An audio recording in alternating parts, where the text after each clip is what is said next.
Hello everyone, most welcome in my channel. आज हम fashion designing के इतिहास के बारे में जानेंगे कि what is the history of fashion designing. इसकी शुरुआत कब हुई थी। फैशन डिज़ाइनिंग की जो शुरुआत थी 19वीं शताब्दी में चार्ल्स फ्रेडरिक वर्थ के द्वारा शुरू किया गया था।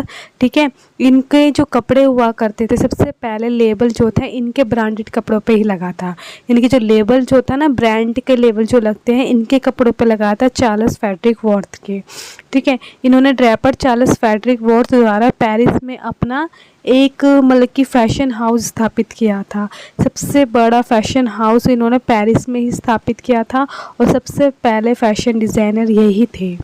ठीक है, फिर धीरे धीरे क्या हुआ, हर डिज़ाइनर इनकी ओर बढ़ता चला गया इन डिज़ाइनिंग बनने के लिए, और धीरे धीरे कई डिज़ाइनरों के द्वारा पेरिस में कहीं काफ़ी अच्छा डिज़ाइनर तैयार होने लगा, यानी कि कपड़े ब्रांडेड क्या होने लगे, तैयार होने लगे। फैशन डिज़ाइनिंग का जो इतिहास है 193 साल पुराना है। इनकी फ़ैशन डिज़ाइनिंग की शुरुआत तो पेरिस में ही हुई थी, लेकिन ये 193 साल पुराना है। चार्ल्स फ्रेडरिक वर्थ ही दुनिया के सबसे पहले जो थे फैशन डिज़ाइनर बने थे। ठीक है, ये जो फैशन थे साधारण ही मतलब कि इन्होंने जो शुरुआत की थी साधारण तरीके से की थी, जो कि एक फ़ैशन में बदल गया था। फिर इन्होंने पेरिस हाउस की भी स्थापना की थी, जो पेरिस की दुनिया के फ़ैशन की राजधानी माना गया। यानी कि पेरिस क्या हो गई, दुनिया की फ़ैशन की राजधानी मानने लगे। ठीक है, पहले के समय में जो डिज़ाइनर जो थे ड्रेस कोड्स द्वारा बनाए जाते थे। जैसे जैसे चार्ल्स द्वारा स्थापित फ़ैशन हाउस प्रसिद्ध होने लगा, लोगों के डिज़ाइनों का नाम देना शुरू कर दिया गया। यानी कि जैसे जैसे चार्ल्स के फ़ैशन डिज़ाइनिंग शुरू हो गई और अच्छे अच्छे फिर उन डिज़ाइनर के नाम देने लगे।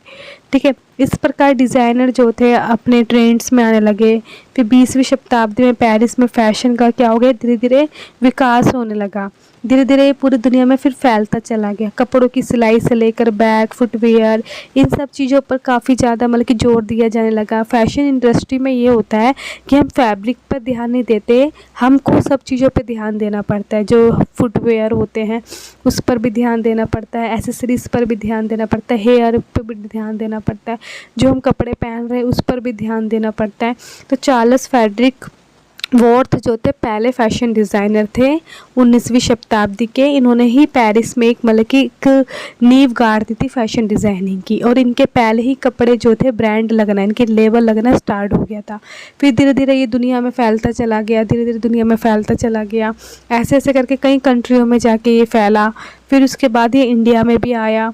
तो हम उसके बारे में बात कर रहे हैं कि अभी हम जो फैशन डिज़ाइनिंग का हिस्ट्री थी यहीं से शुरुआत हुई थी और कहीं से भी शुरुआत नहीं हुई थी। ठीक है, अब हम बात करते हैं कि फ़ैशन डिज़ाइनर बनने के लिए हमें क्या कौशल होना चाहिए, यानी कि क्या आपके पास क्वालिफ़िकेशन होना चाहिए। पहले तो क्रिएटिविटी माइंड होना चाहिए, यानी कि फ़ैशन डिज़ाइनिंग करने के लिए आपके पास क्रिएटिविटी माइंड होना चाहिए। कलर्स का हम चुनाव कर सके, पैटर्न को अच्छे से तैयार कर सके, कपड़ों को अच्छे से डिज़ाइन कर सके, यानी कि एक रचनात्मक थिंकिंग हमें चाहिए।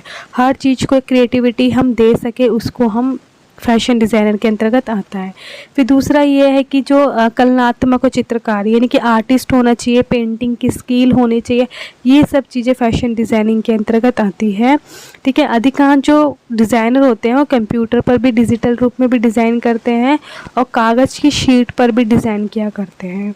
ठीक है, ड्राइंग के माध्यम से भी डिज़ाइन करते हैं, इनकी ड्राइंग के थ्रू भी दिखाते हैं।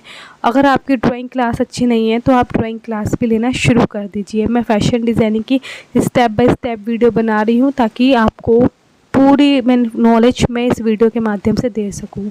ठीक है, दूसरी आती है विस्तार पर नज़र, यानी कि बारीकों चीज़ों पर डिटेल डालना। ये फैशन डिज़ाइनिंग के अंदर आना चाहिए। आपकी बारीकी और जो रफ़ेल डिज़ाइन होते हैं, एक फिनिशिंग का वर्क होता है, वो सब आपको आना चाहिए। वो मैं धीरे धीरे आपको बताती चली जाऊँगी वीडियो में।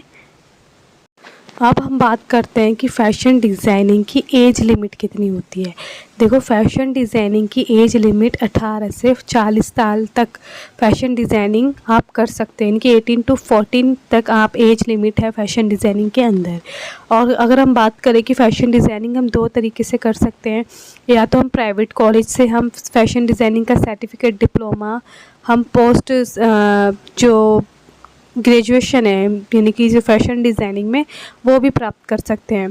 लेकिन कुछ ऐसे फैशन डिज़ाइनिंग कॉलेजेस भी हैं जिनका नाम है, जैसे कि NID, DAT, UCEED, नेफ्ट, ठीक है, एग्ज़ाम को क्वालिफ़ाई करना होता है, ठीक है। ये कुछ ऐसे कॉलेजेस हैं जिनका हमको एग्ज़ाम को क्वालिफ़ाई करना पड़ता है। इसमें हम बैचलर फ़ैशन डिज़ाइनिंग भी कर सकते हैं और BSc भी in fashion, bachelor of communication में भी डिप्लोमा ले सकते हैं।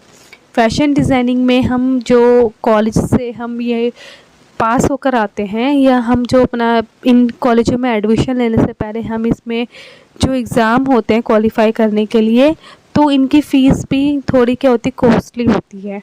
इनकी फ़ीस यानी कि 1 या 2 लाख से ऊपर तक की फ़ीस इन कॉलेजों की जाती है, ठीक है। उसके बाद हम बात करते हैं कि जो नेफ्ट है जो सबसे ज़्यादा, और NID, ये एक सरकारी संस्था होती है जो कि होनहार डिज़ाइनर तैयार करते हैं, ठीक है। पर्ल एकेडमी नई दिल्ली में है, Srishti institute of art design and technology भी है जो कि बेंगलोर में भी है। और अगर हम बात करें कि अगर आपको निफ्ट से करना है तो सबसे पहले आपको इसका क्वालिफाई पेपर देना होगा और फिर आप एडमिशन इसमें ले सकते हैं। अब फैशन डिज़ाइनिंग की हम फ़ीस की बात करें तो इसमें 2 लाख से स्टार्टिंग फ़ीस है, ठीक है, और 6 लाख तक चली जाती है। यानी कि आप किसी भी कॉलेज में एडमिशन लेते हैं तो 2 लाख या 1.5 लाख से स्टार्टिंग हो जाती है, 6 लाख तक भी फैशन डिज़ाइनिंग में ये सब चीज़ें चलते हैं, ठीक है।